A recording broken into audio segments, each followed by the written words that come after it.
村内拢以为讲不要紧，哦，我生活就好了，不是啦，不能这样。哦，咱爱想讲吼，别人爱辛苦，我无辛苦是我定的吼，但是我一定爱互大家辛苦。但是是互大家辛苦的时阵，你嘛辛苦啦。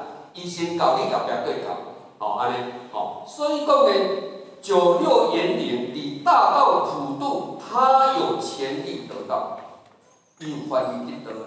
先觉甲无觉，咱是谈主人才，咱是前贤，咱敢会当无注重即个大道普渡，甲人讲，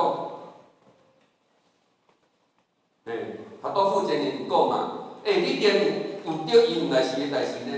你连若无对吼，是你的代志呢。啊，咱今仔去渡人，吼，你若渡有，迄老师讲的，吼，你若渡有来叫做度化有功，你去甲渡无来叫做欠化有功。敢有讲安尼？敢有讲？因为你做啦，啊，但是都毋是讲你甲渡就有你，敢有遐好个？无啦吼，啊，拢袂要紧。我们是默默的期待他能够有三点成熟，会当交咱他。哦，啊若袂，啊你若想讲咱边仔有亲戚朋友，有同事啦，有亲戚啦，吼，啊拄好一个讲话的 case 内底咧，吼，我把它带入啊，某某人我带你，现在是弥勒佛的应验吼，咱叫弥勒佛来结一个愿力，嘛知影生死门，啊无咱。